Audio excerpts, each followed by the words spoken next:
ਵਾਹਿਗੁਰੂ ਜੀ ਕਾ ਖਾਲਸਾ ਵਾਹਿਗੁਰੂ ਜੀ ਕੀ ਫਤਿਹ।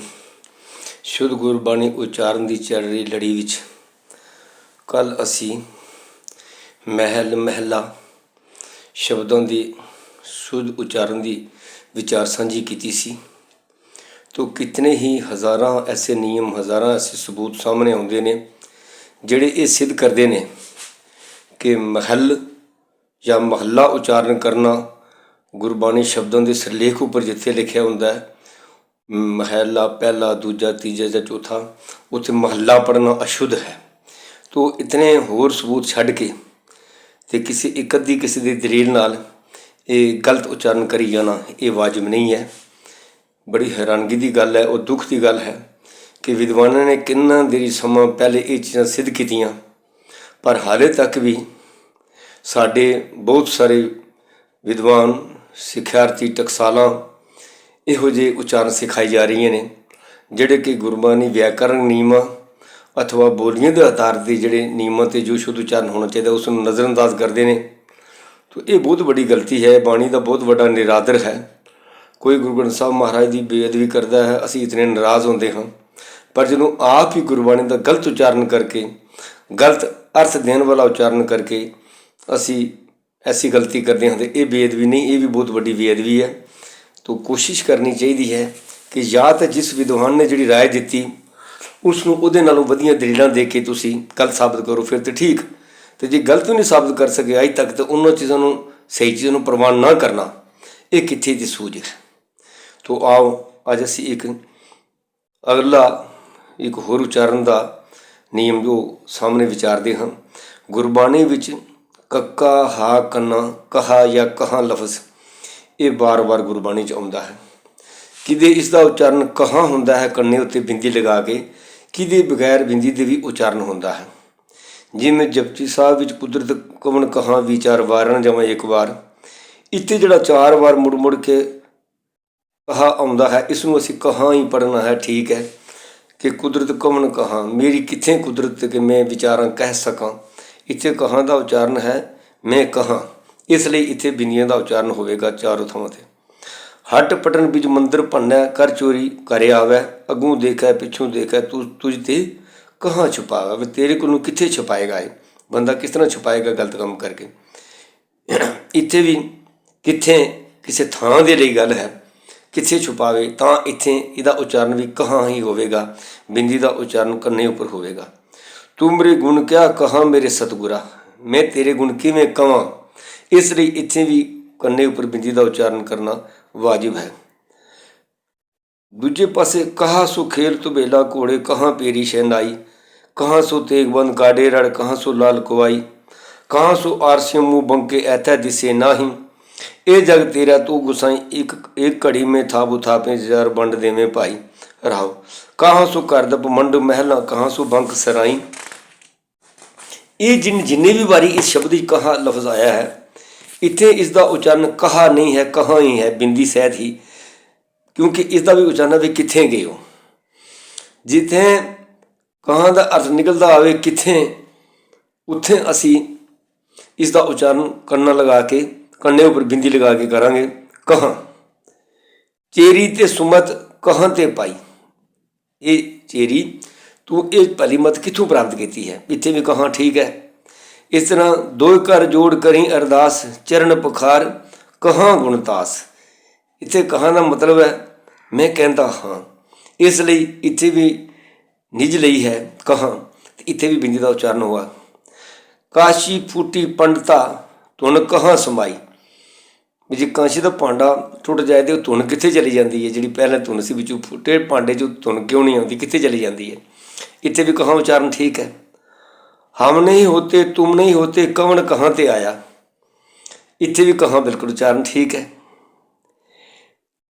ਲੇਕਿਨ ਹੁਣ ਦੇਖੋ ਅਗਲੀਆਂ ਪੰਕਤੀਆਂ, ਇਹਨਾਂ ਵਿੱਚ ਕਿੱਥੇ ਅਰਥ ਨਹੀਂ ਨਿਕਲਦੇ ਔਰ ਇੱਥੇ ਬਿੰਦੀ ਲਗਾਉਣਾ ਸਹੀ ਅਰਥ ਨਹੀਂ ਹਨ। ਜਿਸ ਤਰ੍ਹਾਂ ਨਾਮ ਬਿਨਾ ਨਹੀਂ ਮੁਖ ਭਾਗ, ਭਰਤ ਵਿਹੂਣ ਕਹਾ ਸੁਹਾਗ, ਇੱਥੇ ਕਹਾ ਮੈਨੇ ਕਾਹਦਾ ਸੁਹਾਗ, ਉਚਾਰਨ ਹੈ ਕੀ, ਕਾਹਦਾ ਸੁਹਾਗ, ਕਹਾ ਸੁਹਾਗ, ਫਿਰ ਕੀ ਸੁਹਾਗ ਹੋਇਆ। ਭਰਤ ਵਿਹੂਣ, ਜਿਸ ਔਰਤ ਦਾ ਪਤੀ ਨਹੀਂ, ਉਹ सुहागन किवें अखवा गई, उहदा काहदा सुहाग है। तो इत्थे अर्थ कित्थे नहीं है, इसलिए इत्थे उच्चारण कहा ही होवेगा, कन्ने पर बिंदी लगाना वाजिब नहीं। जा कै दुख सुख सम कर जापै, ता को काड़ा कहा व्यापै। कहा व्यापै मतलब क्यों व्यापे।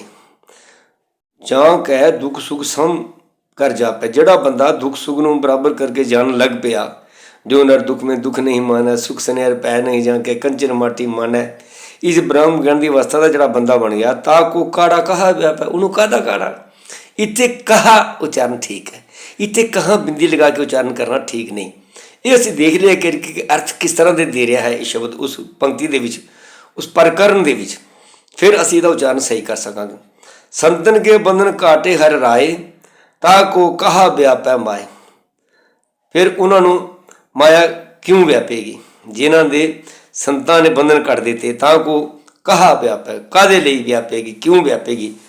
कहाँ व्यापन मतलब नहीं कि कित्थे व्यापेगी माया, कित्थे नहीं, कहा व्यापै, क्यों व्यापेगी माया, मतलब उन्होंने माया व्याप नहीं सकती। कीता कहा करे मनमान, देवन हारे के हाथ दान। कीता कहा करे, कहा करे, कहा इत्थे कहाँ करे ठीक पाठ नहीं है, कहाँ नाल अर्थ सही नहीं बनते। कीता कहाँ करे मनमान, देवन हारे का हाथ दान। तो इस तरह असी ये देखना है कि उच्चारण करते वक्त अर्थां भी सुरती रखनी है पाठ करते हैं कि इस शब्द के अर्थ किहड़े पासे ले जाने नाल सही निकलते हैं, सिद्धांत अनुसार निकलते हैं। जिहड़े अर्थ सिद्धांत अनुसार निकलते हैं उस तरह का उच्चारण असी करिए, ध्यान दईए, उस पासे उच्चारण करिए, तो पाठ सुनो श्रोता जिहड़ा है उसनूं पाठ का बगैर अर्थ पढ़िया ही बहुत सारिया गल्लां समझ आ जांदियां ने, नहीं तो पुछां रह जांदियां ने। असी पिछे विचार रहे हैं दो मात्रां वाले शब्द जिहड़े एक एक अखर उपर दो दो मात्रां लगियां हुंदियां ने, उन्हां दा असल रूप की है तो उच्चारण की है। खुला ऊड़ा औंकड़ हा व्यारी, उही इहदा सही रूप है उही, तो इत्थे औंकड़ नाल भी असी उही पढ़ना, औंकड़ वाला पढ़ना है। उमाहा सही लफ्ज़ है बिना मात्रा दे उमाहा, पर इत्थे ऊड़े नूं औंकड़ लगी है इसलिए उमाहा पढ़ना है, औंकड़ वाला पढ़ना है, क्योंकि औंकड़ सिर से लगाई गई है। असल रूप ये औंकड़ तो बिना होता है। इस तरह ओहू खुला ऊड़ा उपर टिप्पी ये रूप है असल, पर ये थले औंकड़ भी लगी है इसलिए ओहू असी उच्चारण करांगे। उन ऊड़ा नन्ने नूं सियारी, औंकड़ वाला उन, इहदा उच्चारण उन ही होवेगा। वह असल रूप है खुला ऊड़ा ईड़ी नूं सियारी वह, पर इत्थे खुले ऊड़े दे थले औंकड़ भी लगी है, ये औंकड़ से लगाई गई है कि इसका उच्चारण करो, क्योंकि असल रूप में ये औंकड़ की लोड़ नहीं होती, पर इत्थे औंकड़ की लोड़ सी इसलिए वह उच्चारण असी करना है। अनदिन असल लफ्ज़ है अनदिन, ऐड़ा नन्ना दद्दे सियारी नन्ना बिना औंकड़ या औंकड़ वाला अनदिन, पर इत्थे अनदिन दे नन्ने उपर ओड़ा भी है तो थले औंकड़ भी है, इसलिए इत्थे असल रूप औंकड़ वाला नहीं पढ़ना, ओड़े वाला पढ़ना। अनदिनो अनदिनो मोह आही प्यासा, ये ठीक पाठ है। अमृतो अमृत लफ्ज़ जड़ा तत्ते नूं औंकड़ वाला अमृत लफ्ज़ असल है, पर इत्थे तत्ते उपर ओड़ा भी लगा है इसलिए इसका पाठ अमृतो होएगा। अमोल इत्थे लफ्ज़ अमुल है, ऐड़ा मम्मे नूं औंकड़ ते लला, पर इत्थे मम्मे उपर ओड़ा भी है थले औंकड़ भी है इसलिए इसका पाठ असीं अमोल करना है। जो मात्रा फालतू लगी है असल उस शब्द के निज रूप तो वह उच्चारण करनी है। अंचलो असली लफ्ज़ है अंचल, ऐड़ा उपर टिप्पी चचा तो लला, चाहे औंकड़ वाला चाहे बिना औंकड़ अंचल, तो इतने लले उपर ओड़ा भी लगा है इसलिए असी औंकड़ वाला अंचल नहीं पढ़ना, अंचलो पढ़ना है पाठ। एको लफ्ज़ एक है, ईड़ी लाम कक्के नूं औंकड़ या बिला औंकड़ एक, तो जदों कक्के दे उपर औंकड़ भी थले औंकड़ भी लगा उपर होड़ा भी लगा है, फिर असी इहदा पाठ एक नहीं कर सकते, एको करांगे। सुहंदी असली रूप है सोहंदी, सस्से नूं होड़ा, हाए उपर टिप्पी दद्दा करना सुहंदी, पर इत्थे सस्से उपर होड़ा भी है तो औंकड़ भी है इसलिए ओड़ा इसकी असली मात्रा है, ये नहीं पढ़नी जी फालतू लगी है। औंकड़ सुहंदी पढ़ना है, सुहंदी, ये शुद्ध पाठ होएगा। इस तरह सुहेला असल लफ्ज़ है सुहेला, सस्से की औंकड़ नाल सुहेला। पर जदों सस्से की औंकड़ तो अलावा फालतू होड़ा भी लगा है तो पाठ होएगा सुहेला, सुहेला। सागरू मतलब ये जोड़े लफ्ज़ ने सागरू, सोइन, उही, उमाहा, इन्हां लफ्ज़ां दे जिहड़े असल मात्रा जिन्हां मात्रा नाल ये लिखे जाते हैं आम हालत में, वो मात्रा उचारण नहीं करनियां। जिहड़ियां मात्रा फालतू लगियां ने वो उचारण करनियां ने, क्योंकि काव तौर पूरा रखने वास्ते, तबले दी मात्रा पूरी रखने वास्ते उस फालतू मात्रा का उचारण जरूरी सी, जिहदे नाल कोई मात्रा एक अध घट वध जाती है। इस वास्ते गुरु साहब ने वो फालतू मात्रा लगाई हुई है। तो असी जी उस शब्द की देखना असल कि मात्रा जिन्हें असी लिखते हाँ, तो जी फालतू मात्रा लगी है वो मात्रा सानू उचारण करनी चाहिए। ये शुद्ध उचारण दियाँ कुछ कु वणगियां दास ने इन्हां वीडियोज़ के राही आप जी के दरपेश कीतियां हैं। आस है इन्हां तो आप जी लाभ लोगे, अगे अगे भी शेयर करोगे। इस तो बाद इस टॉपिक नूं असी 18 वीडियोज़ के राही कुछ कु नियम इस तरह के शुद्ध उचारण वास्ते होर बहुत सारिया नियम हैं, कई देर ये चलाया जा सकता है।